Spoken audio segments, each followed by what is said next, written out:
Ambassador Kethral stood on the bridge of the Divine Conquest and looked at the blue planet on the screen. He had seen many worlds in his long life. He had watched species kneel before the might of the Volanthi Dominion. He had accepted the surrender of kings and presidents and hive queens. But something about this small world made him pause. "Report," he said, his voice calm and cold. The science officer turned from her station. Her 4 eyes blinked in sequence, a sign of confusion among their kind. "The planet is called Earth, Ambassador. The dominant species calls themselves humans. They are young, very young. Their first spaceflight was only 200 of their years ago." Kethral made a sound of amusement. 200 years. The Volanthi had ruled the stars for 40,000 years. These humans were like children taking their first steps. "Technology level?" he asked. "Primitive. They have basic, faster-than-light travel. Simple energy weapons. Their largest warships are smaller than our escort vessels."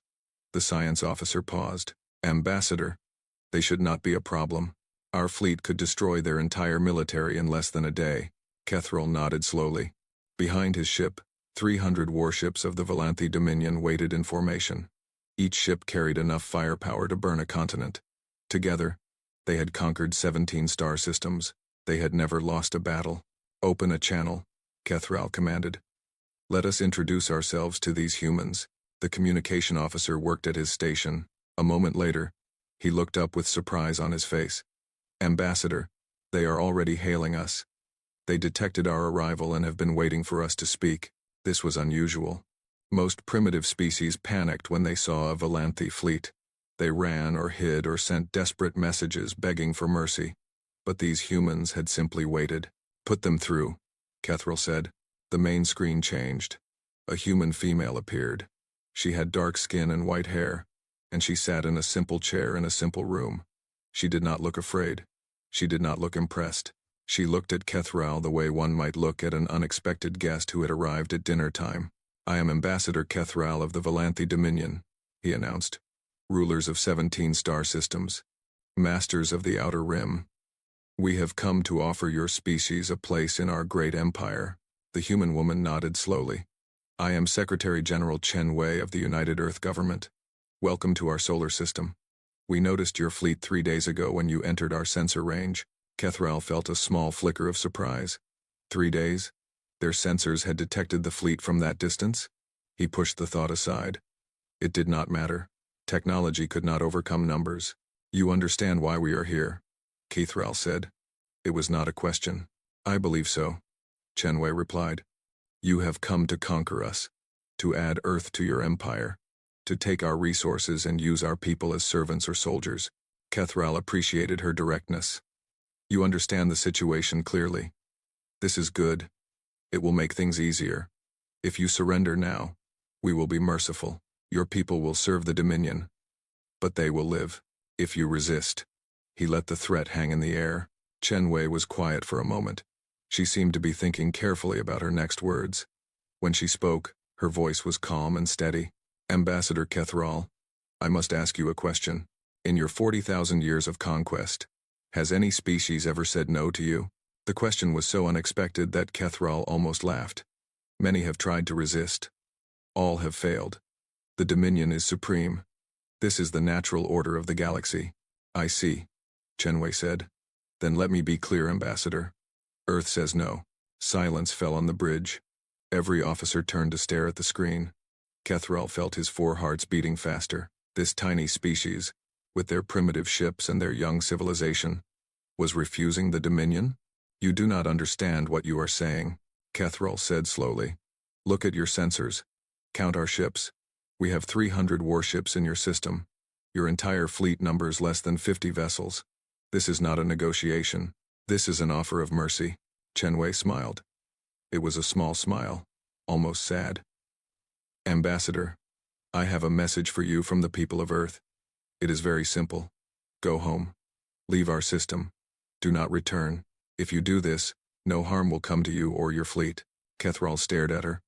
He had lived for over 500 years. He had negotiated with hundreds of species. He had never heard anything like this.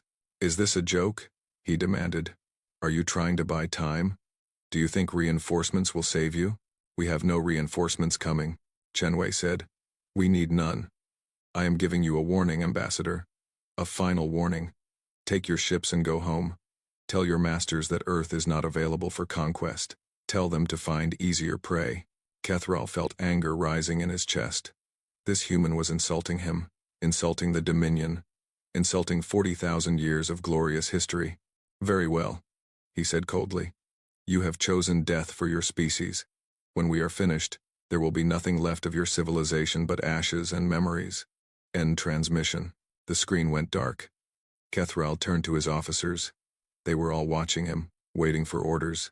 Battle formation, he commanded. All ships prepare for combat. We will teach these humans the price of defiance. The fleet began to move. 300 warships spread across space in perfect formation, their weapons charged with deadly energy, their crews prepared for the slaughter to come. On the planet below, cities continued their normal business. People went to work, children went to school, families ate dinner together. They knew the aliens were coming. They knew war was about to begin. But there was no panic, no fear. The people of Earth went about their lives as if nothing unusual was happening. This confused the Volanthi officers greatly. They had conquered many worlds. They had seen species react to invasion in many ways. But they had never seen a species simply ignore them. Ambassador, the tactical officer reported, the humans are launching ships. 47 vessels, all smaller than our cruisers. Kethral watched the human fleet form up between Earth and the Dominion Armada.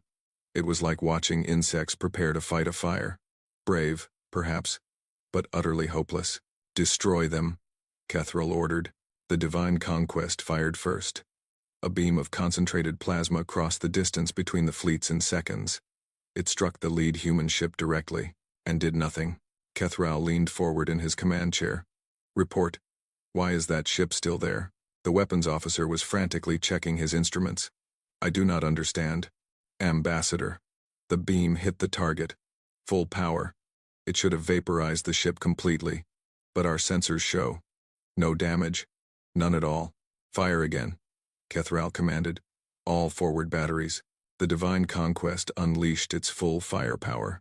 Dozens of plasma beams, missile salvos, and kinetic rounds poured toward the human fleet. Other Dominion ships joined the attack. The space between the two forces filled with enough destructive energy to crack a moon. When the light faded, the human ships remained. Untouched, unharmed. They had not even moved. Fear began to creep into Kethral's hearts.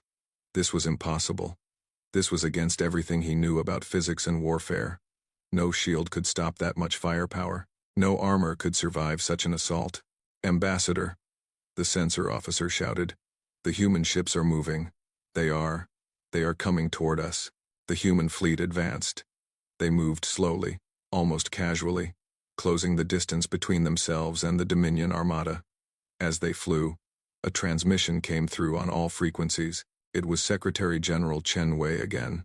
Her face was calm, but there was something in her eyes now. Something cold and hard. Ambassador Kethral, she said. You were warned. You chose not to listen. Now you will learn why Earth said no. The human ships opened fire. Kethral had never seen weapons like this. There was no visible beam, no missile trail, no warning at all. One moment, a Dominion warship was there. The next moment, it simply ceased to exist, not destroyed, not damaged, simply gone, as if it had never been. Evasive maneuvers, Kethral screamed. All ships, scatter. The fleet tried to run. But the human ships were faster than anything the Volanthi had ever encountered. They moved through the Dominion formation like predators through a herd, and everywhere they went, ships disappeared. On the bridge of the Divine Conquest, alarms screamed. Officers shouted reports that made no sense. Ships were vanishing from the fleet register faster than anyone could count. How many have we lost? Kethral demanded. The tactical officer looked up with terror in his eyes. 112 ships, Ambassador. Destroyed in less than 2 minutes. And we have not damaged a single human vessel. Kethral felt the universe shift around him. In 40,000 years, the Dominion had never faced an enemy they could not defeat. They had weapons that could shatter planets. They had shields that could withstand the heart of a star. They were the masters of the galaxy. And these humans, these primitive children, who had only been in space for 200 years, were destroying them without effort. "Retreat," Kethral whispered. Then louder. "All ships, retreat. Jump to hyperspace. Get us out of here." The remaining Dominion ships tried to run. Their hyperspace drives powered up. Their navigation systems calculated escape routes. But something was wrong. The drives activated, but the ships did not move. They remained trapped in normal space, unable to flee. "Ambassador, our hyperspace drives are not working," the engineering officer reported, his voice shaking. "Something is blocking them. Some kind of field surrounds the entire fleet." The human ships continued their attack. 200 ships gone now. Then 250. The mighty Valanthi fleet was being erased from existence. Kethral watched the destruction with growing horror. He thought about his homeworld. He thought about his family. He thought about the 40,000 years of Dominion history that would end here, in this forgotten corner of the galaxy, against an enemy they had dismissed as primitive. Then, suddenly, the attack stopped. The human ships pulled back. They formed a line between the remains of the Dominion fleet and Earth. They did not fire again. A communication request came through. Kethral accepted it with trembling hands. Secretary General Chen Wei appeared on the screen once more. She looked exactly as she had before. Calm, patient, unafraid. "Ambassador Kethral," she said, "you have 47 ships remaining. We have disabled your hyperspace drives, but we will release them shortly. You will be able to return home." Kethral could barely speak. "Why? Why did you stop? Why not destroy us all?" "Because we are not like you," Chen Wei replied. "We do not kill when we do not have to. We do not conquer. We do not enslave. We only wanted to be left alone. You would not allow that. So we showed you what happens when Earth is threatened." "What are you?" Kethral whispered. Chen Wei was quiet for a moment. "We are human," she said finally. "We are young, as you said. We have only been in space for 200 years. But we have been fighting wars among ourselves for 10,000 years. We have had time to think about weapons, about defense, about survival. While your species was conquering the stars, we were learning how to survive against ourselves. Perhaps that is why we are different." Kethral did not understand. He could not understand. His entire worldview was shattered, and he did not know how to rebuild it. "Go home, Ambassador," Chen Wei continued. "Tell your masters what happened here. Tell them that Earth is not available for conquest. Tell them that any ship that enters our system with hostile intent will not leave. And tell them this: we wish no war with the Dominion. We wish no war with anyone. But we will defend ourselves. Always. Without mercy. Without hesitation." The transmission ended. Kethral sat in his command chair for a long time. Around him, his surviving officers worked in shocked silence. They collected escape pods from destroyed ships. They counted the dead. They tried to understand what had happened. Finally, the hyperspace drives came back online. The blocking field had been released, just as Chen Wei had promised. "Take us home," Kethral ordered. His voice sounded old and tired.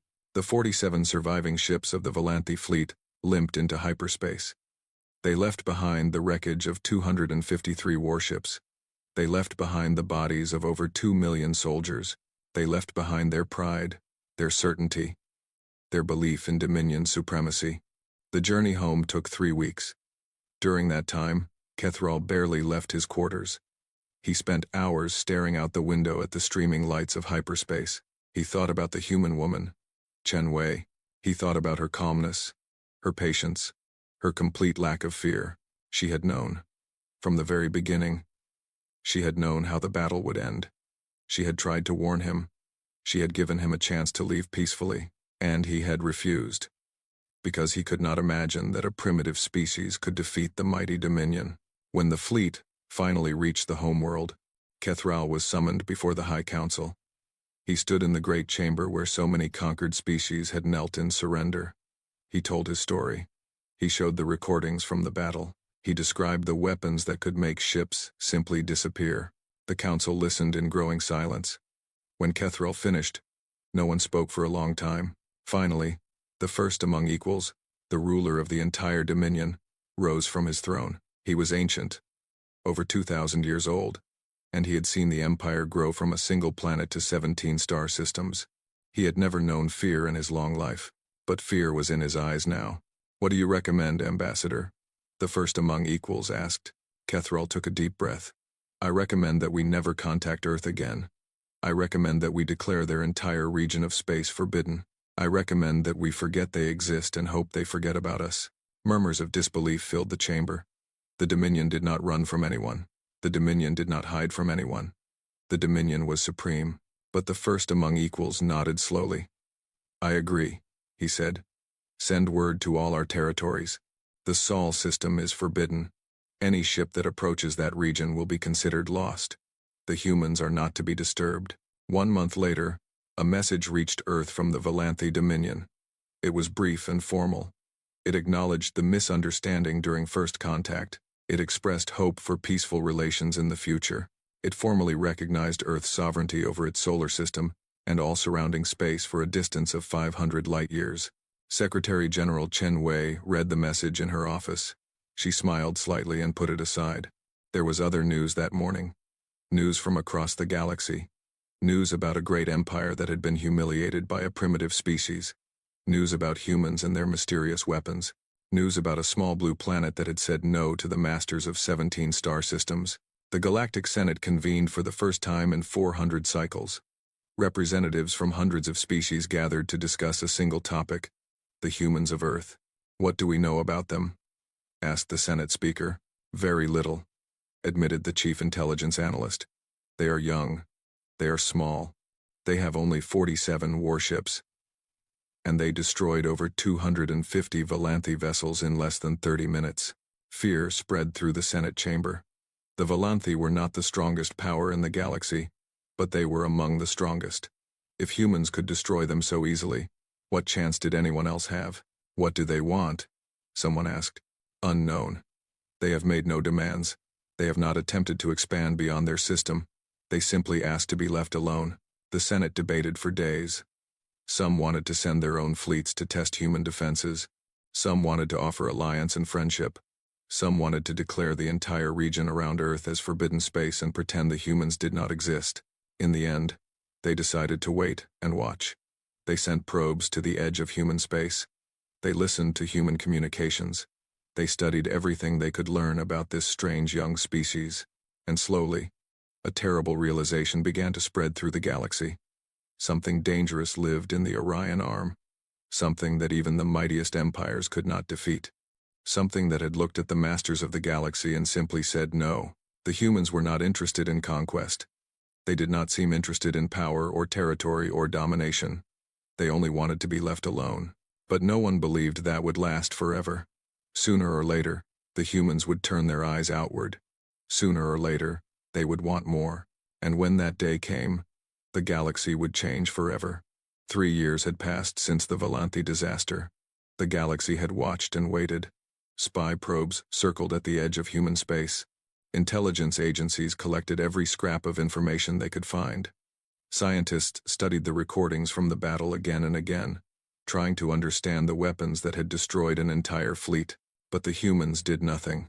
They did not expand. They did not threaten their neighbors. They built colonies on the moons of their own planets. They improved their ships. They went about their lives as if nothing unusual had happened. This confused the galaxy greatly. Every other species that had gained such power had immediately used it. They had conquered their neighbors. They had built empires. They had reached for the stars with hungry hands, but not the humans. They seemed content to stay in their little corner of space. They seemed to have no ambition beyond their own solar system. Some species found this comforting. Perhaps the humans truly wanted only peace. Perhaps they would never become a threat. Others found it terrifying. A species powerful enough to destroy the Valanthi fleet without trying, content to stay home and build. That was not natural. That was not how the universe worked. They must be planning something. The Galactic Trade Consortium watched the humans with great interest. The consortium was not a military power. They had no warships, no armies, no weapons of conquest. Instead, they had something far more powerful: money. The consortium controlled trade routes across the galaxy. They set prices for everything from rare metals to slave labor. They loaned money to governments and collected interest that would last for generations. They had brought more species under their control through debt than any empire had conquered through war. Director Voss Halen sat in his office on the consortium headquarters station and studied the reports about Earth. He was a mercanti, a species known for their business skills. His people had helped found the consortium thousands of years ago. They had built it into the largest economic power the galaxy had ever seen. Interesting, Voss muttered as he read the latest intelligence. Very interesting. His assistant, a young mercanti named Telia, looked up from her desk. Director? The humans have no interstellar trade, Voss explained. They have no connections to galactic markets. They have no access to standard technologies. They are completely isolated. Is that not what they want? Talia asked. Perhaps. But isolation is expensive. They must develop everything themselves. They must mine their own resources. They must build their own factories. Voss smiled, showing rows of sharp teeth. And that means they are vulnerable. Talia frowned. Director, the Volanthi tried to conquer them. We saw what happened. The Volanthi used weapons, Voss said dismissively. We use contracts. Very different things. The humans may have weapons that can destroy fleets, but can those weapons stop economic pressure? Can they fight inflation? Can they shoot interest rates? He stood up and walked to the window. Outside, ships from 100 worlds moved through the station's docking rings. Trillions of credits flowed through this station every day. The consortium did not need to conquer anyone. They simply made themselves necessary. Prepare a trade delegation, Voss ordered. The finest ships, the best negotiators. We will offer the humans everything they could want. Technology, star charts, membership in the galactic community. And in exchange, we will ask only for fair trade agreements and modest protection fees. Protection fees? Talia asked carefully. Protection from what? Voss smiled again. From the dangers of the galaxy. Of course. Piracy, political instability, economic uncertainty. The universe is a dangerous place, especially for a young species. We are simply offering to help them navigate these dangers, for a reasonable price. 3 months later, a consortium trade fleet arrived at the edge of human space. 20 ships, each one a flying marketplace. They carried samples of goods from across the galaxy. They carried contracts written by the finest lawyers the consortium employed. They carried dreams of profit that made Voss Halen's 4 hearts beat faster. The humans greeted them politely. They allowed the fleet to enter their system.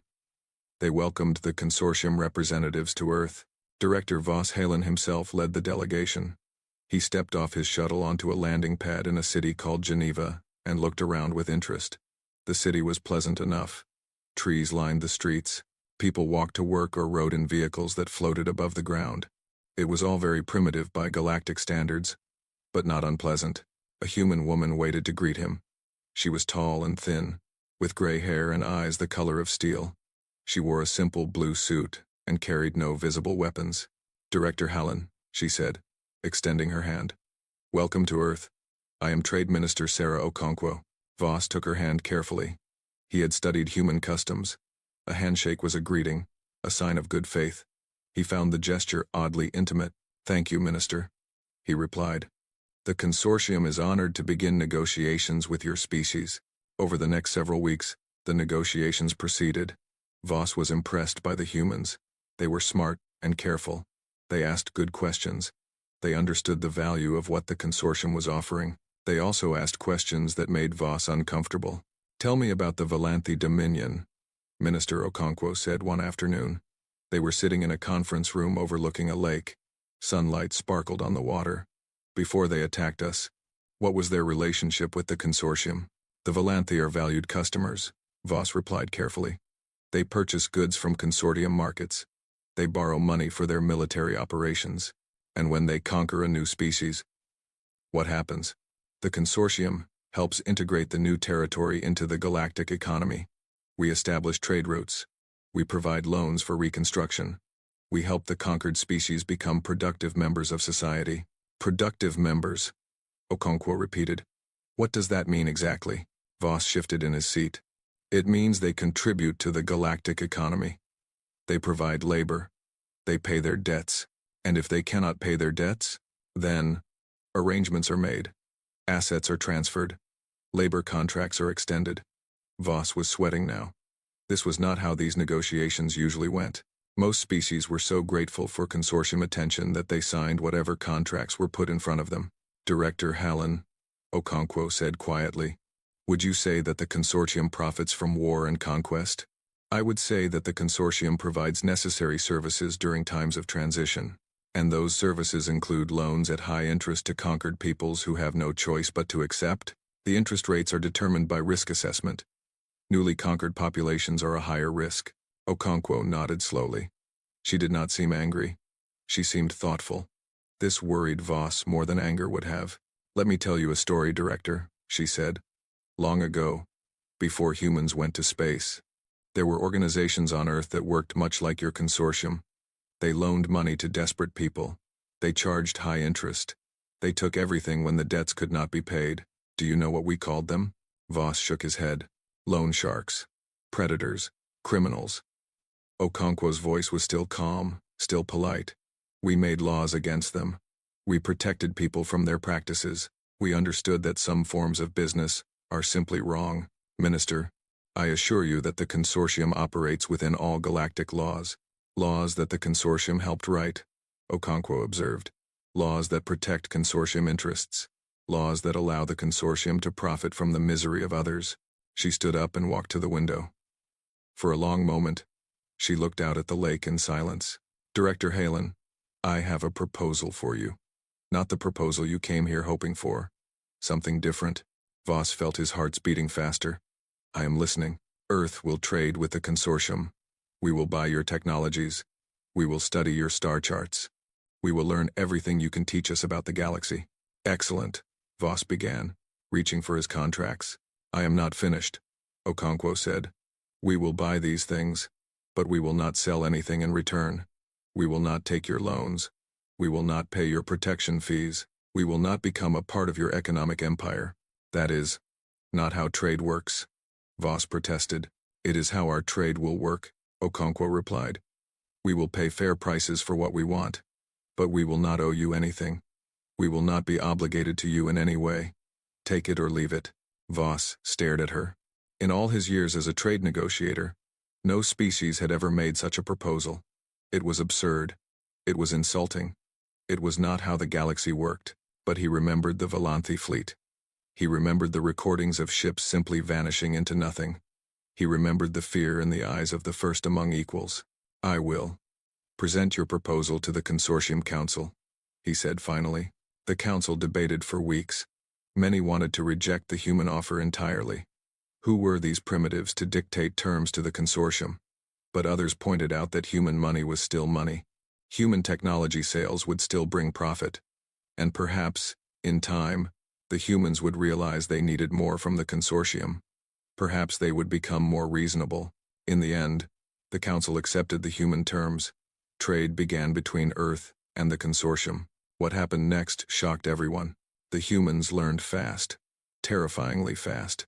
They bought consortium technology and took it apart, piece by piece. They studied how it worked.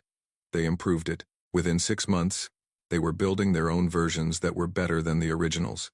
They bought star charts and navigation data. Within a year, human ships were traveling routes that had taken the consortium centuries to map.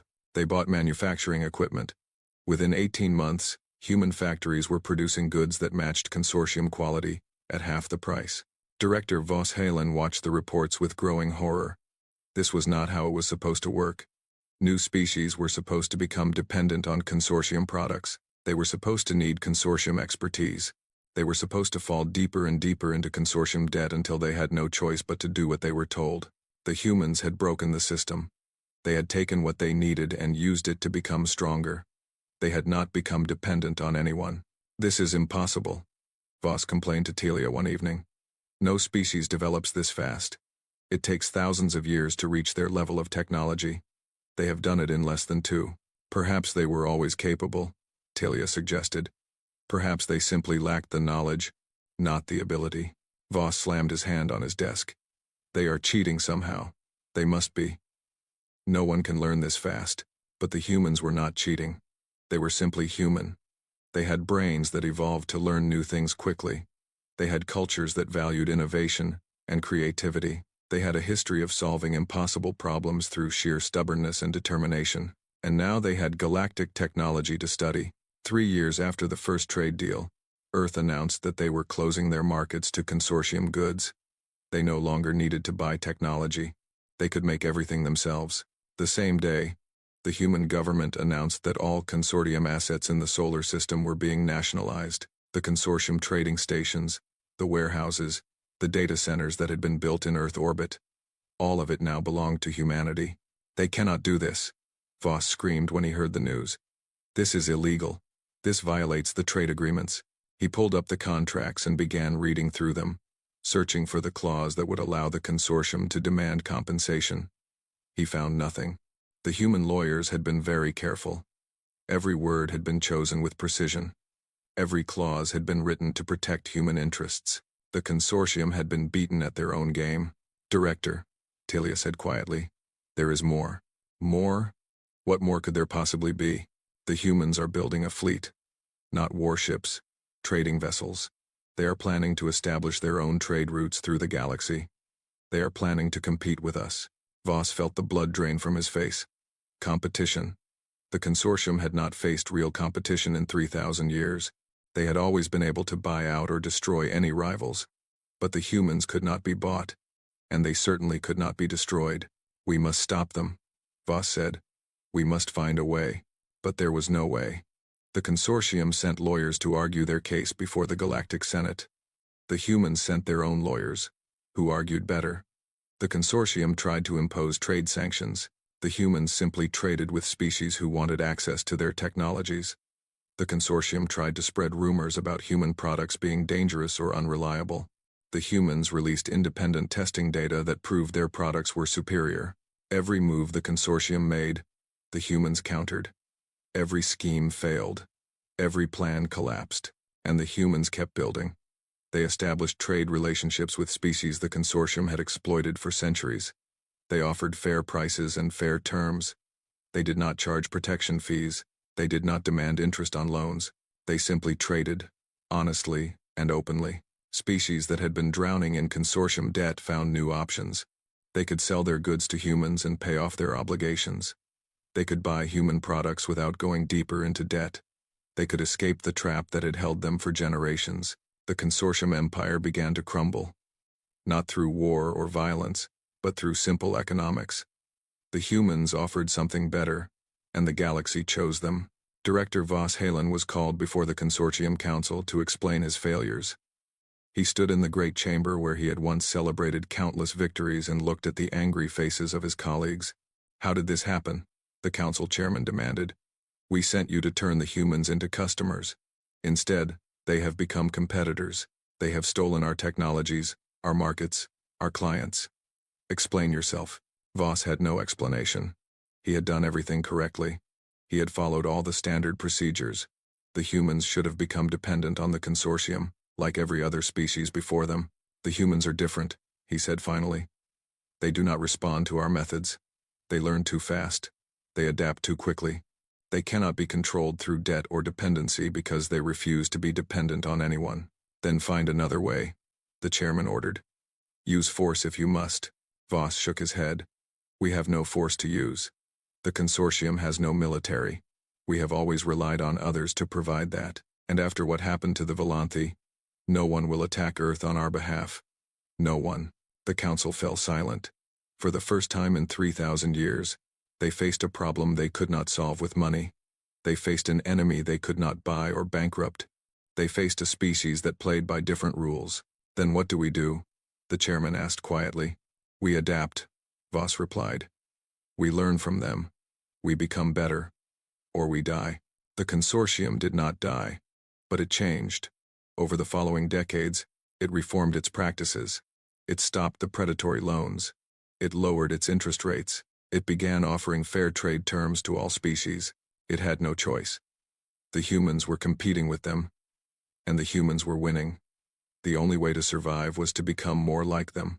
On Earth, Trade Minister Sarah Okonkwo watched the changes with quiet satisfaction. She had not planned any of this when she first sat down with Director Voss Halen. She had simply wanted to protect her people from exploitation, but the results had been better than she could have imagined. The consortium had been humbled. Species across the galaxy had been freed from debt. A new era of fair trade was beginning, and Earth had barely tried.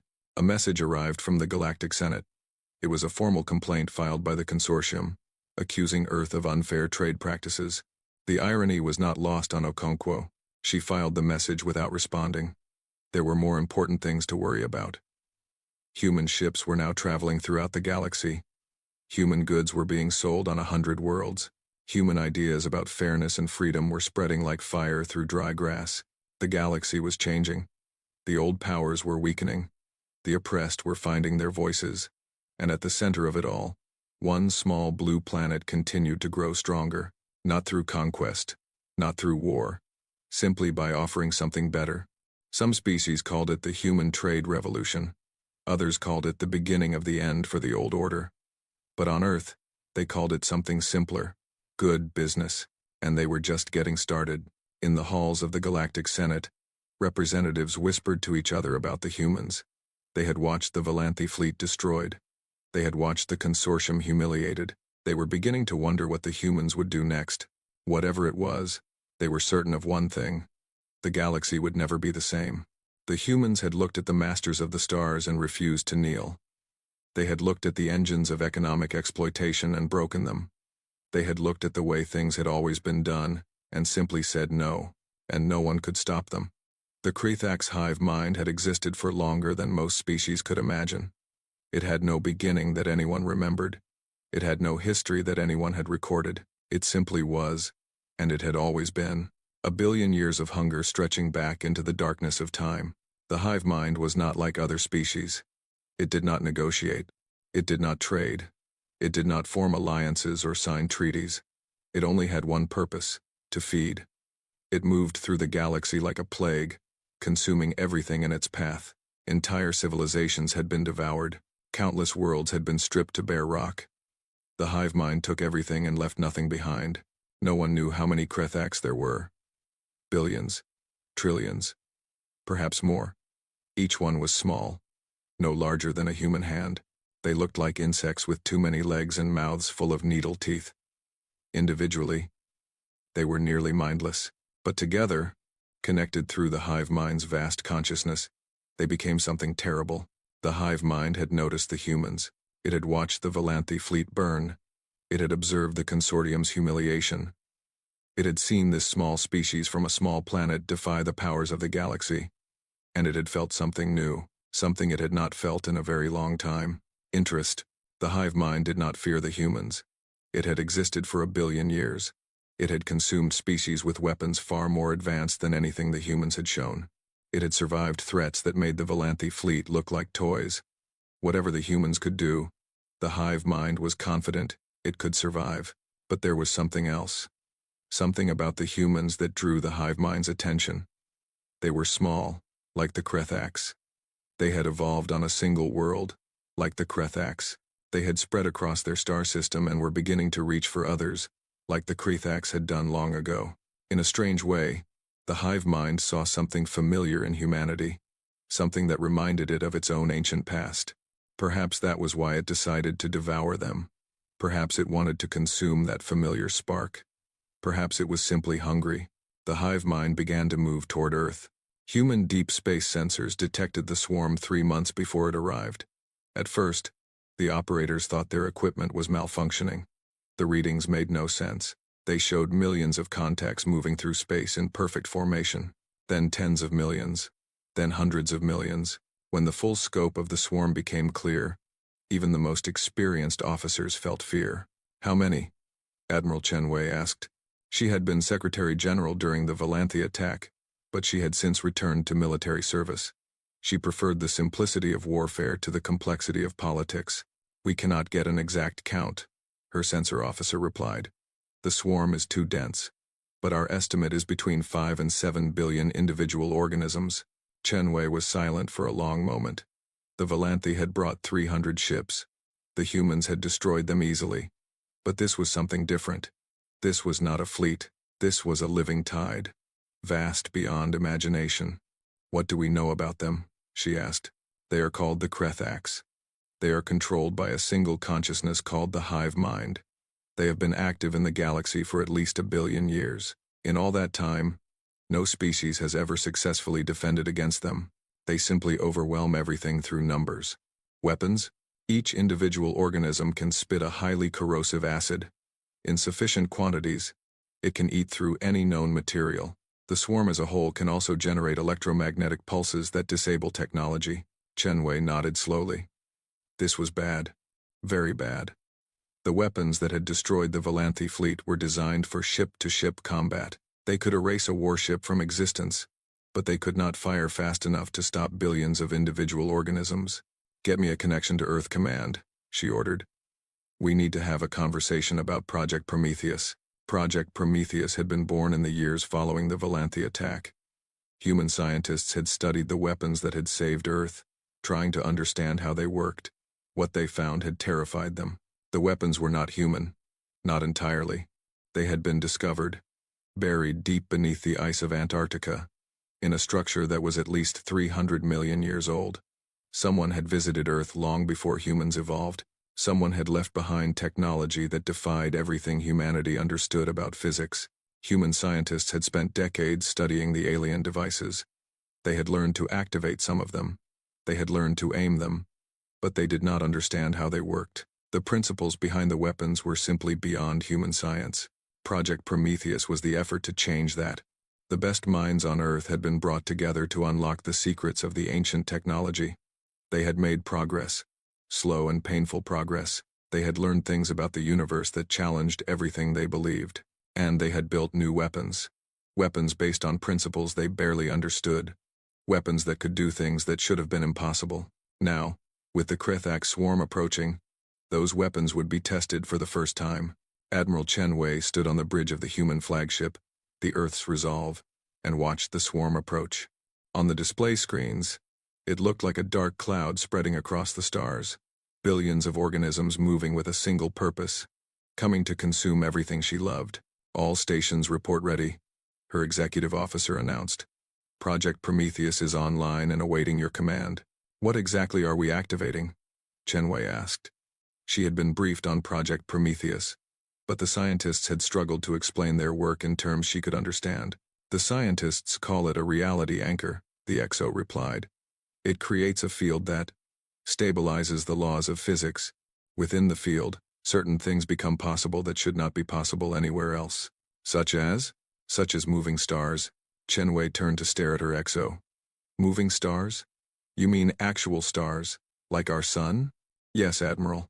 The technology allows us to manipulate gravitational fields on an enormous scale. We can move objects that should be immovable. We can change the shape of space itself." Chenwei thought about this for a long moment. The implications were staggering. With such power, humanity could reshape the galaxy. They could create new solar systems. They could destroy old ones. They would be limited only by their imagination. "Does the hive mind know about this?" she asked. "We do not believe so. The technology has never been used outside the solar system. The Krethaks have no way of knowing what we can do. Then let's keep it that way for as long as possible." Chenwei turned back to the display screens. The swarm was closer now. She could see individual organisms on the enhanced images. They were horrible things, all teeth and claws and hunger. "Open a channel," she ordered. "Let's see if we can talk to them." The communication officer worked at his station. After a moment, he looked up with confusion on his face. "Admiral, I'm getting a response, but it's strange. It's not coming from any single point. It seems to be coming from the entire swarm at once." "Put it through." The bridge speakers crackled with static. Then a voice emerged. It was not a normal voice. It sounded like millions of voices speaking in perfect unison, creating a single word at a time. "We are the hive mind." Chenwei felt a chill run down her spine. She had faced enemies before. She had fought in wars and seen terrible things. But she had never felt anything like the presence she sensed now. The hive mind was vast beyond comprehension. It was old beyond understanding, and it was utterly alien in a way that made even the Volanthi seem familiar. "I am Admiral Chenwei of the United Earth Defense Force," she replied. "You are approaching our territory without permission. I am ordering you to stop." Silence. Then the terrible chorus of voices spoke again. "We do not Stop. We consume. It is our purpose. If you attack Earth, you will be destroyed, Chen Wei warned. The hive mind made a sound that might have been laughter. It came from millions of throats at once, a horrible chittering that filled the bridge speakers. Many have said this. All have been wrong. We have existed for 1 billion years. We have consumed species with weapons beyond your imagination. You are young. You are small. You will be food. Last warning, Chen Wei said quietly. Turn back now, or face the consequences. We will consume your worlds. We will devour your children. We will feast on your memories. And when you are gone, we will forget to you ever existed. Chen Wei closed her eyes for a moment. She had tried. She had given them a chance. It was more than the hive mind deserved, but it was what humanity believed in. Always offer peace first. Always give the enemy a chance to walk away. But some enemies would never walk away. Some enemies could only be stopped one way. End transmission, she ordered. Then to her weapons officer, activate Project Prometheus. Target the center of the swarm. Deep in the heart of Earth's resolve, ancient machines hummed to life. Power flowed through circuits that human engineers barely understood. Reality itself began to bend around the ship, stretching and twisting in ways that defied normal physics. On the display screens, something appeared in the center of the Krethax swarm. At first, it looked like a point of light. Then it began to grow. It became a sphere, then a larger sphere, then something so bright that the sensors could not properly display it. What is that? Chen Wei asked. We've created a localized pocket of altered space, her science officer explained. Within that pocket, we've changed the physical constants. Things that should happen very slowly are now happening very quickly. We've essentially created a small star from the ambient matter in the swarm. The new star expanded. Billions of Krethax organisms were caught in its blazing embrace. They burned instantly, reduced to ash and then to nothing. The swarm tried to scatter, but the star was growing too fast. It consumed everything within millions of kilometers. Then it did something impossible. It began to move. The star accelerated toward the densest part of the swarm, sweeping through the Krethax formations like a broom sweeping aside dust. Wherever it went, organisms died. The swarm that had seemed infinite was being thinned, carved apart by a weapon that should not exist. The hive mind's voice came through the speakers again. This time, there was something different in its tone. Something that might have been confusion or fear. This is not possible. You cannot create stars. No species can do this. We're not creating it, Chen Wei replied calmly. We're moving it. Watch carefully. On the display screens, the star changed direction again. It curved through space in a way that defied gravity, following a path that no natural object could follow. It was being controlled, guided, aimed like a weapon. The hive mind fell silent. For the first time in 1 billion years, it faced something it could not understand. The laws of physics that governed the universe, the rules that had allowed the hive mind to survive and grow for countless ages, were being broken right in front of it. How? The hive mind demanded. How are you doing this? Chen Wei smiled grimly. We found something, buried on our planet, something very old, something left behind by a species that existed before you were born. And we learned how to use it. She leaned forward in her command chair. This is your final warning. Leave our system, leave our region of space. Never return. If you do, we will destroy every last one of you. We have the power, we have the will, and we have absolutely no patience left for species that think they can consume everything they see. The swarm hesitated. Billions of organisms paused in their advance, waiting for guidance from the hive mind. They had never hesitated before. They had never needed to. The hive mind had always known what to do, but now the hive mind was uncertain. It had seen the impossible. It had watched stars move. It had felt millions of its children burn, and it understood, with terrible clarity, that the humans could do much worse. We will return, the hive mind said finally. We will find a way to defeat you. If you return, you will die, Chen Wei replied. All of you. Every single organism. We will hunt you through the galaxy. We will burn your spawning grounds. We will erase you from existence. Do you understand? There will be no second chance. There will be no negotiation. There will only be extinction. The hive mind was silent for a long moment. The swarm continued to hover at the edge of the solar system, damaged but not destroyed. Billions of organisms still survived. The hive mind still commanded vast power, but it had felt fear. For the first time in a billion years, it had encountered something it could not simply consume. Something stronger than itself. Something that had looked at its endless hunger and simply said no. We understand. The swarm began to withdraw. Slowly at first, then faster. Billions of organisms turned and fled, retreating from the solar system, retreating from the region of space around Earth. They did not stop until they had put 3 entire galactic sectors between themselves and humanity.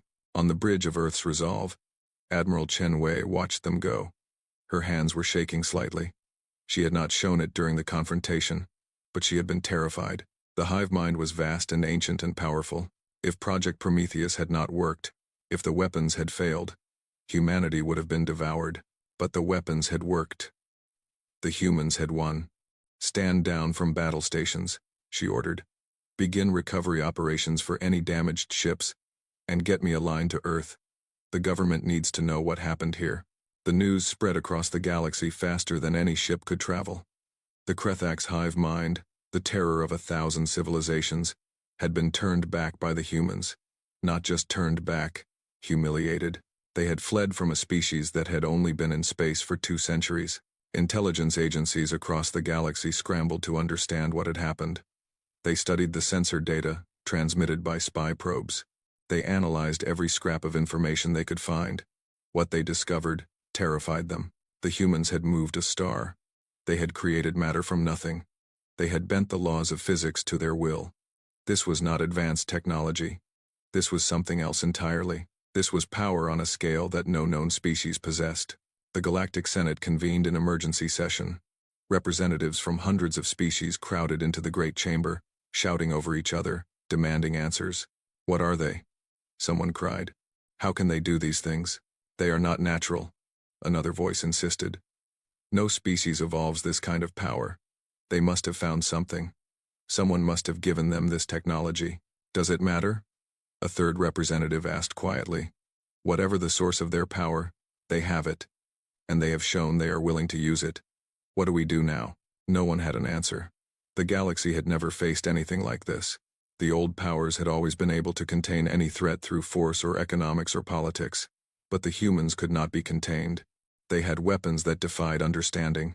They had defeated every enemy sent against them. They were growing stronger every day. And the most terrifying part?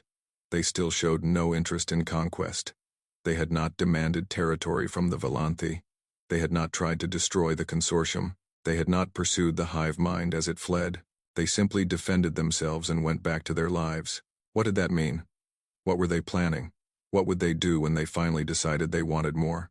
The questions kept the galaxy awake at night. The answers, if they existed, remained hidden behind human smiles and human patience.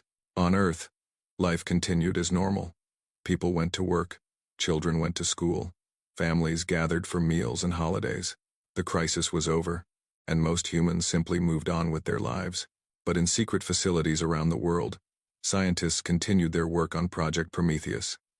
They were learning more every day about the ancient technology. They were building new devices, new weapons, new tools that would make humanity stronger. And they were asking questions. Who had built the original devices? Why had they been left on Earth? What had happened to the species that created them? Were they still out there somewhere, watching?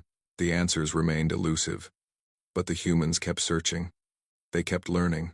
They kept growing, somewhere in the depths of space. The hive mind brooded.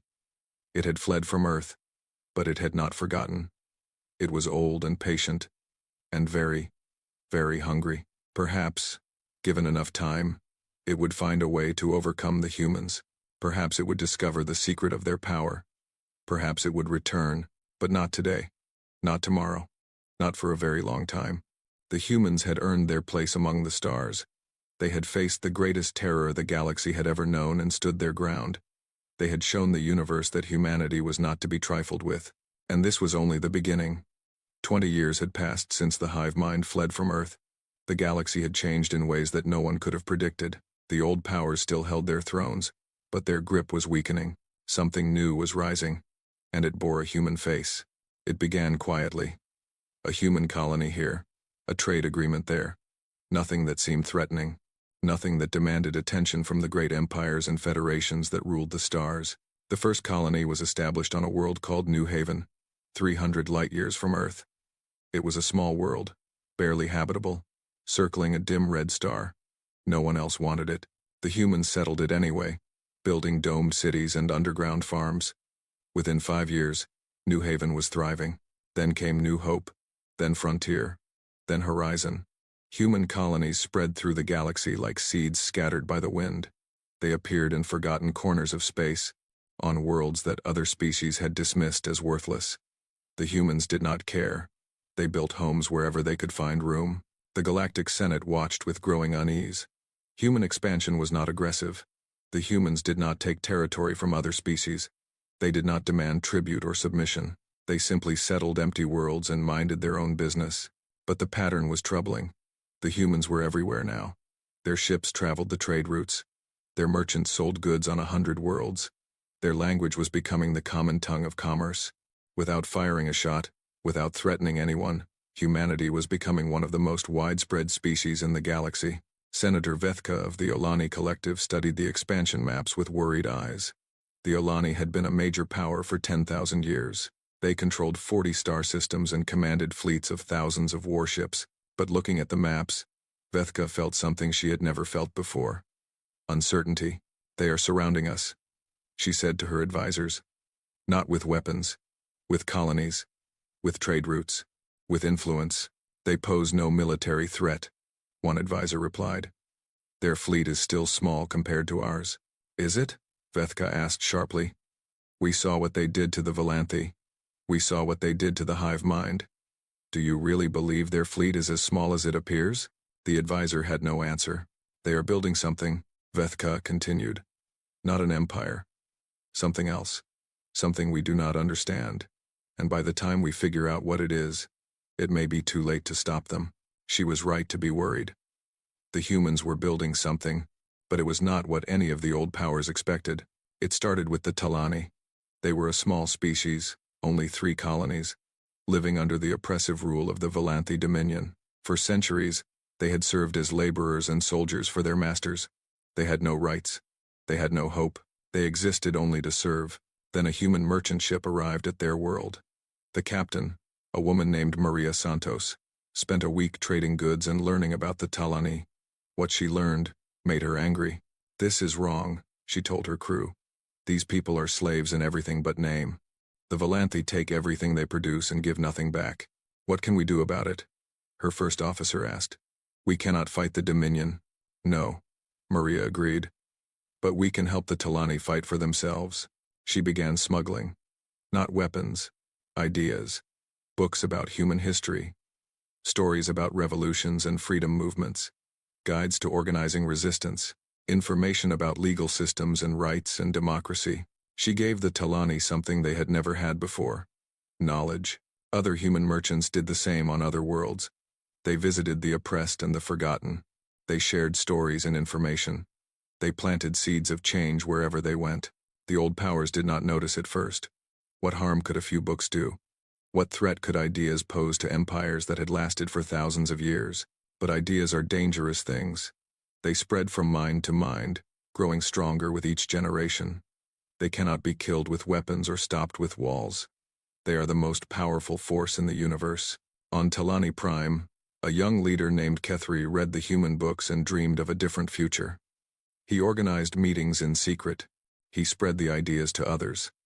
Within 10 years, he had built a movement that spanned all 3 Talani colonies. Then came the day of rebellion. The Talani rose up against their Volanthi masters. They seized control of their own governments. They declared independence, and when the Volanthi sent ships to crush them, they found the humans waiting. Not human warships, human witnesses, human reporters, human diplomats who broadcast everything to the entire galaxy. The Volanthi Dominion is about to commit genocide, the human ambassador announced on every communication channel. They are sending their fleet to murder billions of innocent people whose only crime is wanting freedom. The galaxy is watching. History is watching. What you do next will define you forever. The Volanthi hesitated. They were used to crushing rebellions in secret, far from the eyes of the galaxy. But now, everyone was watching. Every species, every government, every citizen with access to a communication screen was seeing what they did. In the end, the Volanthi withdrew their fleet. They could not risk becoming known as murderers before the entire galaxy.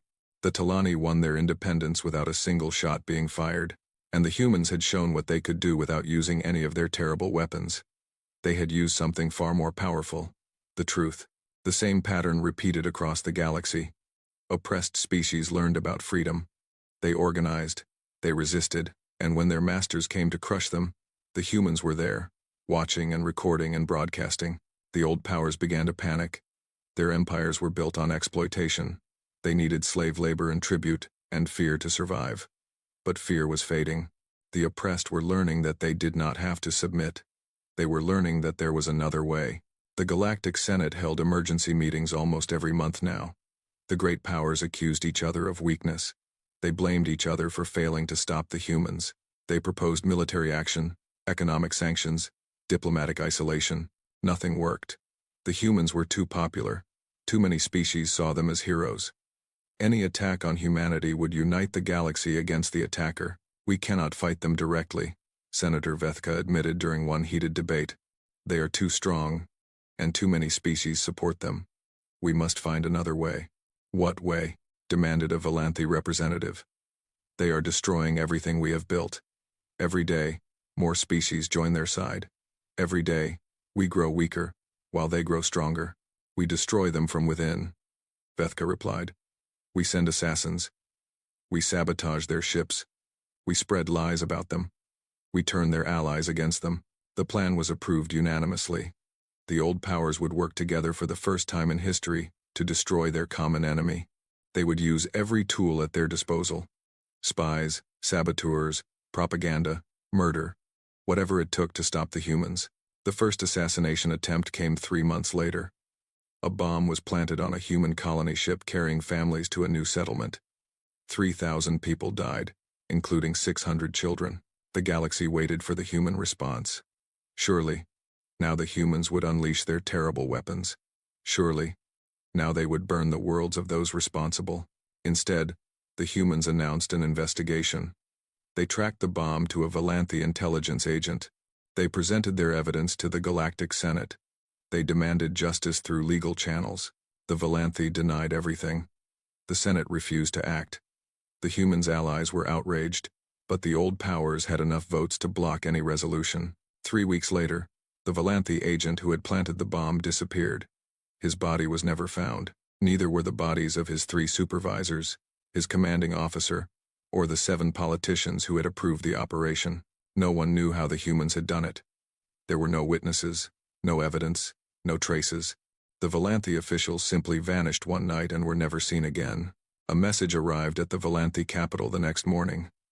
It was unsigned, but everyone knew who had sent it. Justice has been served. Do not test us again. We do not forget. We do not forgive. But for those who choose peace, we will be the best friends you ever had.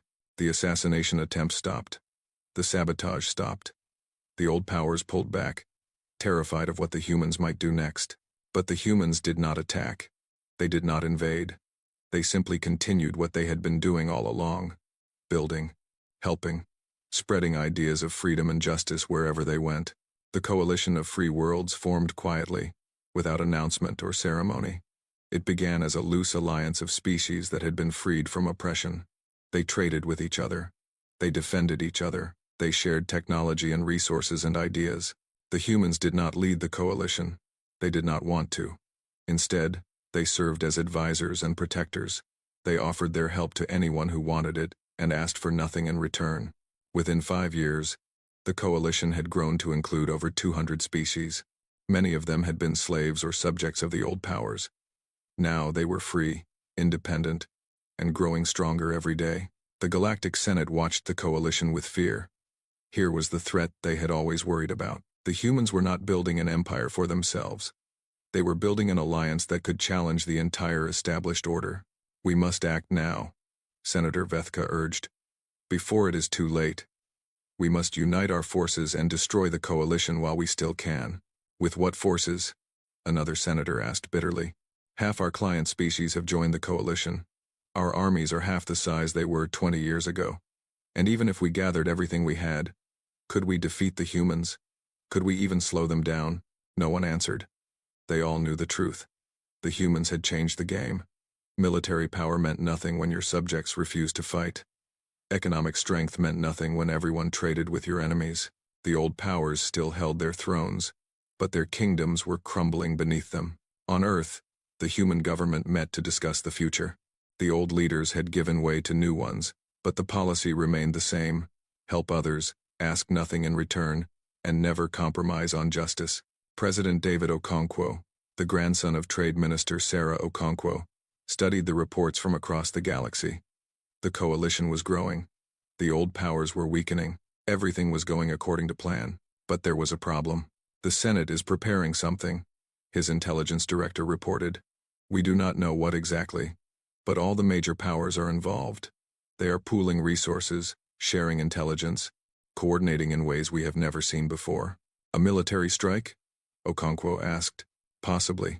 But it may be something else, something more subtle. They know they cannot defeat us in open warfare. They may be planning something different. Okonkwo nodded slowly. The humans had always known this day would come. The old powers would not give up without a fight. They would try everything to stop the changes sweeping the galaxy. Increase security on all coalition worlds, he ordered. Double our intelligence gathering, and prepare our ambassadors. I think we are about to receive some visitors. He was right. 3 weeks later, a delegation from the Galactic Senate arrived at Earth. They came not with weapons but with offers. They wanted to negotiate. The humans agreed to meet them. The negotiation took place in Geneva, in the same building where Trade Minister Okonkwo had once confronted Director Vos Halen. The galactic delegation included representatives from every major power: Valanthi, Olani, Mercanti, and a dozen others. They sat across the table from President Okonkwo and his advisors, and they made their offer. We will recognize the independence of all coalition worlds, the lead negotiator said. We will end all economic sanctions. We will sign treaties guaranteeing free trade and free passage. In exchange, we ask only that humanity limit its expansion. No new colonies, no new alliances, no new interference in our internal affairs. Okonkwo listened carefully. It was a generous offer. By galactic standards, the old powers were willing to give up a great deal to stop the changes that threatened them. But it was not enough. Tell me, Okonkwo said quietly, what happens to the species still under your control? The ones who have not yet joined the coalition? Will they remain slaves? Will they continue to suffer? The negotiator shifted uncomfortably. Internal matters are the concern of each individual power. We cannot dictate how others treat their subjects. Then we have nothing to discuss. Okonkwo stood up from the table. Humanity did not come to the stars to build an empire. We came to make things better. Not just for ourselves, for everyone. If you are not willing to change how you treat your subjects, then we cannot make peace with you. You would risk war over this? The negotiator demanded. Over the fate of species you have never even met? Yes, Okonkwo replied simply. We would. The delegation returned to their masters with nothing. The old powers raged and threatened, but they did not attack. They had seen what the humans could do. They knew they could not win, and so the galaxy held its breath. The old order was dying, but it had not yet fallen. The new order was rising, but it had not yet won. Both sides watched each other across the void, waiting to see who would blink first. The humans did not blink. They continued building, continued helping, continued spreading their ideas of freedom and justice. They knew that time was on their side. Every day, the coalition grew stronger. Every day, the old powers grew weaker. Sooner or later, the balance would tip. Sooner or later, the old order would fall. And when it did, humanity would be there to help build something better. Not because they wanted power, not because they wanted glory, simply because it was the right thing to do. That was what the galaxy still did not understand. The humans were not conquerors. They were not empire builders. They were something far more dangerous. They were idealists. They believed in things like freedom and justice and equality. They believed that everyone deserved a chance to live in peace and dignity, and they were willing to do whatever it took to make that vision real. The old powers had faced many threats over the millennia. They had survived invasions and plagues and economic collapses, but they had never faced anything like this. They had never faced a species that wanted to change everything. The galaxy was about to learn what humanity really was, and nothing would ever be the same again. 50 years had passed since humanity first met the Volanthi. The galaxy was unrecognizable. Half the old empires had collapsed. Their former subjects had joined the coalition of free worlds, which now included over 500 species across 3,000 star systems. Trade routes that had once been controlled by ancient monopolies were now open to everyone. Slave markets that had operated for millennia had been shut down. The balance of power had shifted so dramatically that even the most optimistic human predictions had been exceeded. And still, humanity had not conquered anyone. Not a single species. Not a single world. They had won by building, by helping, by showing that there was a better way to exist among the stars. The remaining old powers gathered in secret. They met on a neutral station far from any settled world, in a region of space that belonged to no one. 12 species sent their highest leaders, emperors, prime ministers, supreme counselors, and hive queens. Together, they represented the last remnants of the galactic order that had existed for countless thousands of years.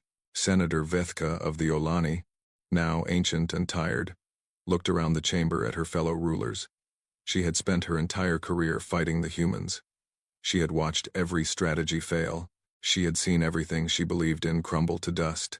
"We have lost," she said simply. "It is time to accept this truth." The Volanthi Emperor slammed his fist on the table. "We have not lost. We still command powerful fleets. We still control wealthy worlds. We can fight." "Fight who?" Vethka asked wearily.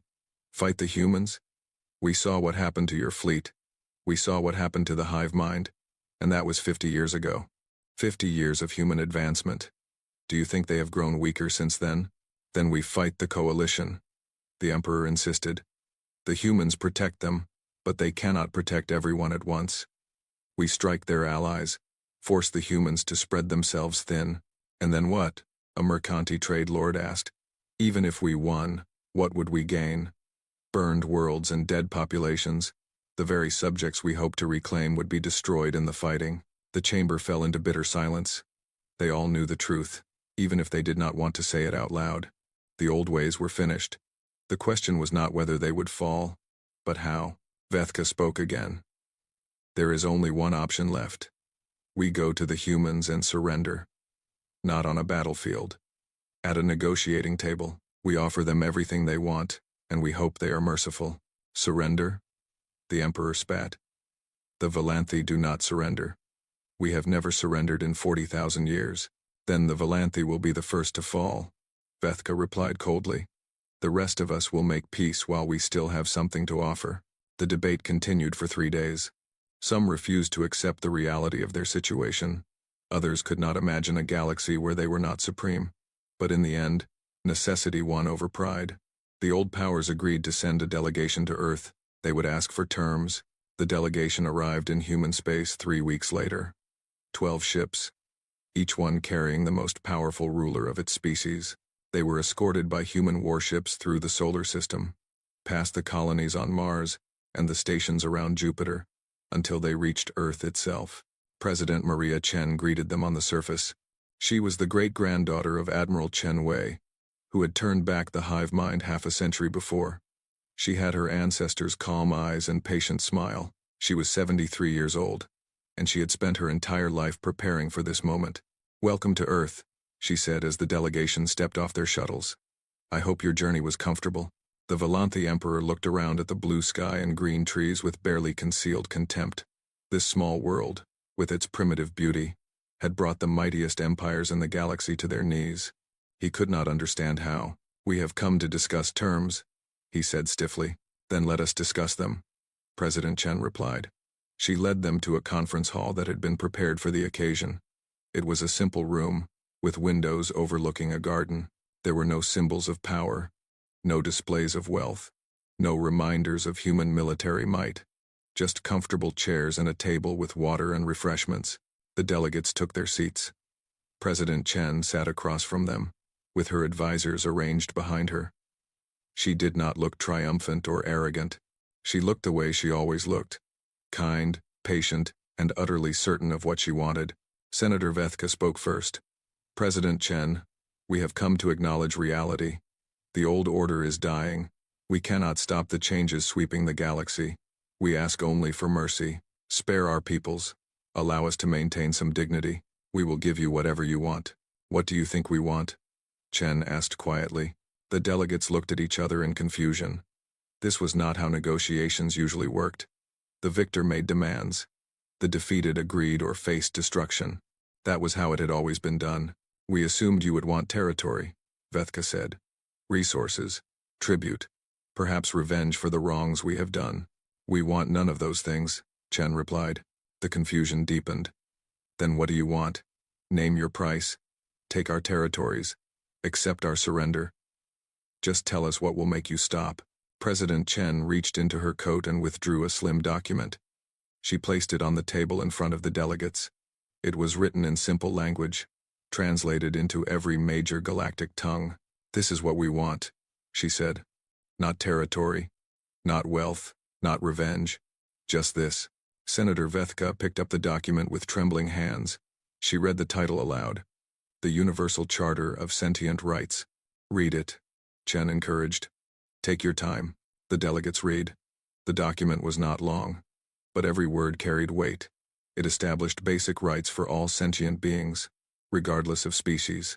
The right to life, the right to freedom, the right to speak and think and believe without fear, the right to participate in decisions that affected their lives, the right to be treated with dignity.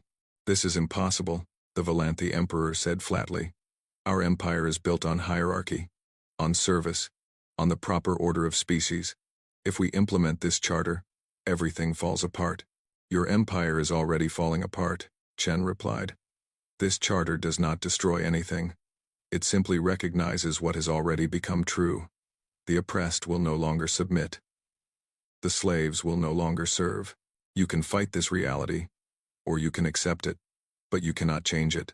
And if we refuse? Vethka asked. Chen's expression did not change. Then we continue as we have been.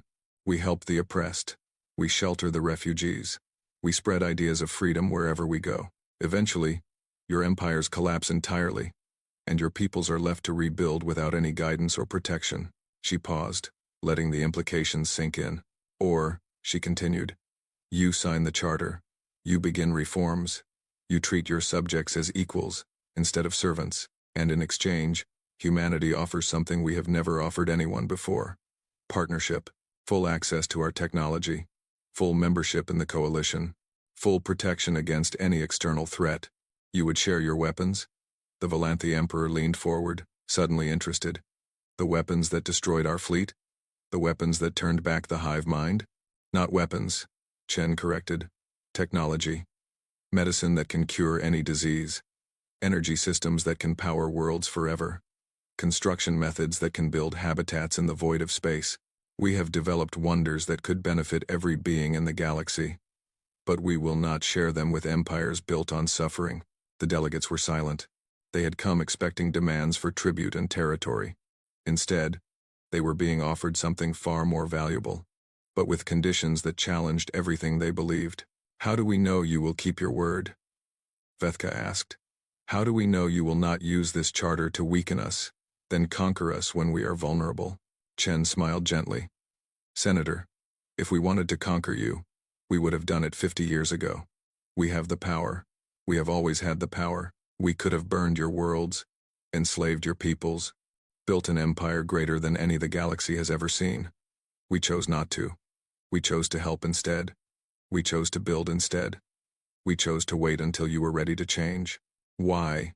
The Emperor demanded. Why would any species do this? What do you gain from helping others? Chen was quiet for a moment, considering her answer.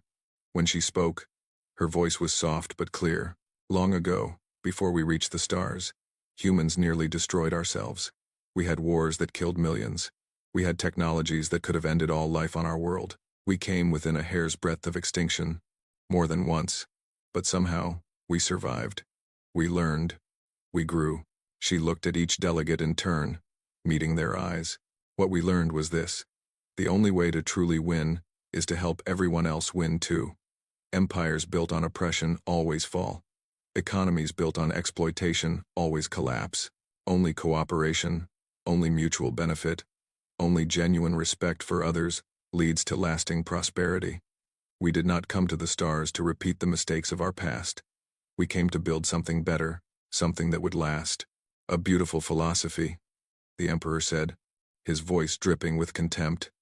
But the galaxy is not a classroom. It is a battlefield. The strong take from the weak. That is the natural order. Perhaps it was. Chen agreed. But natural orders can change. Evolution does not stop. The universe is billions of years old, and it will exist for billions more. Who knows what the natural order will be 1,000,000 years from now? 1,000,000,000 years from now? We believe it can be something better than endless conflict. We believe intelligent beings can choose something different. She stood up from her chair and walked to the window. Outside, the garden was full of flowers from 100 different worlds, brought to Earth by the species humanity had helped. A living symbol of what cooperation could create. You have a choice, Chen said, her back to the delegates. You can cling to the old ways, watch your empires crumble, and be remembered as the last tyrants of a dying age, or you can embrace the future, join us in building something new, and be remembered as the leaders who had the courage to change. She turned back to face them. But know this: we will not stop. Whether you join us or oppose us, humanity will continue on its path. We will help the oppressed. We will shelter the refugees. We will spread freedom wherever we go. Nothing you do can prevent that. The only question is whether you will be part of the future or buried by it. The delegates requested time to consider. They were given private rooms and access to communication with their home governments. For 3 days, they debated among themselves and consulted with their advisors back home. Some argued for rejection. They could not imagine giving up power, even power that was already slipping away. They preferred to fight and lose than to surrender and survive. Others saw the opportunity. The humans were offering partnership, not domination. They were offering technology that could solve problems the old powers had struggled with for millennia. All they had to do was treat their subjects with basic decency. In the end, necessity won again. On the 4th day, the delegates gathered in the conference room. One by one, they signed the Universal Charter of Sentient Rights. Even the Valanthi Emperor signed, though his hand trembled with rage as he did so. President Chen watched each signature with quiet satisfaction. 50 years of work had led to this moment. 3 generations of humans had dedicated themselves to this goal. They had sacrificed and struggled and waited, knowing that one day the galaxy would be ready to change. That day had arrived. Thank you, she said when the last signature was complete. I know this was not easy. Change never is. But I promise you, the future will be worth it. Together, we will build something magnificent. The news spread across the galaxy within hours. The old powers had signed the charter. The age of empires was over. The age of cooperation had begun. On thousands of worlds, beings who had lived as slaves celebrated their freedom. Chains were broken. Prisons were opened. For the first time in their lives, billions of sentient creatures saw a future that was not defined by suffering. The coalition of free worlds expanded to include everyone. Former enemies became partners. Ancient grudges were set aside. The galaxy began the long process of healing from millennia of conflict and exploitation, and humanity continued to grow. Not through conquest, but through contribution. Human scientists shared their knowledge. Human engineers helped build new infrastructure. Human doctors healed the sick and taught others to heal. Human teachers spread ideas that had taken humanity thousands of years to learn. The final entry was made in the Galactic Codex, the great record of galactic civilization. It was written by the combined representatives of over 1,000 species, and it would be remembered forever. Sol system and all human territories are hereby declared off-limits to unauthorized contact, by order of the Galactic Senate, by request of no one. Violation is not prohibited. It is simply inadvisable. The humans do not forget. The humans do not forgive. But for those who choose peace, the humans will be the greatest friends the galaxy has ever known. Beneath the text, in 100 languages, a human phrase was inscribed: "We came in peace. We will leave you in peace. But never mistake our kindness for weakness." President Chen read the entry on the day it was published. She was sitting in her garden, surrounded by flowers from 100 worlds. She was old now, her hair white and her hands unsteady, but her eyes were still bright, and her smile was still warm. Her grandson sat beside her, a young man just beginning his career in the diplomatic corps. He had read the entry too, and he was bursting with questions. "Grandmother, why did they write it that way? It makes us sound dangerous." Chen laughed softly. "We are dangerous, child. We have weapons that can move stars. We have technologies that can reshape reality. Any species with such power is dangerous, but we would never use them aggressively. We only defend ourselves." True. But the galaxy needed to understand something important. Kindness is not the same as weakness. Mercy is not the same as helplessness. We could have conquered them all. We could have built the greatest empire the universe has ever seen. We chose not to. That choice makes us strong, not weak. She looked up at the sky, where starships moved against the blue like silver fish, swimming through an endless ocean. The old powers feared us because they could not understand us. They thought strength meant domination. They thought power meant control. They could not imagine a species that had the ability to rule everything and chose to rule nothing. "Do you think they understand now?" her grandson asked. Chen was quiet for a long moment. When she spoke, her voice was thoughtful. "Some do. Some never will. The universe is vast, and there will always be those who believe that might makes right. But we have shown them another way. We have proven that cooperation can work, that kindness can be powerful, that the galaxy can be better than it was." She reached out and took her grandson's hand. "That is our legacy, child. Not empire. Not conquest. Not fear. Hope. We gave the galaxy hope. And as long as that hope survives, everything we have done will have meaning." The years passed. President Chen died peacefully in her garden, surrounded by her family. She was mourned by a galaxy that had learned to love humans, even if they still did not fully understand them. But her work continued. Her grandchildren took up the cause, and their grandchildren after them, generation after generation of humans, working to make the galaxy a little better than they found it. The Codex entry remained, a permanent reminder of what humanity was: dangerous and kind, powerful and merciful, capable of destroying worlds but choosing to build them instead. And across the galaxy, species who had once trembled in fear now raised their children with stories about the humans. Stories about a small blue world that had said no to the masters of the stars. Stories about a species that had changed everything. Not through war, but through hope. They called it the human age. And it was only beginning. Far away, in the depths of space, the hive mind watched. It had waited for 50 years, growing stronger, learning from its mistakes. It had not forgotten the humans. It had not forgiven them. Someday, perhaps, it would return, but not today. Today, the humans were too strong. Today, the galaxy was united behind them. Today, there was hope, and against hope, even the hive mind could not prevail.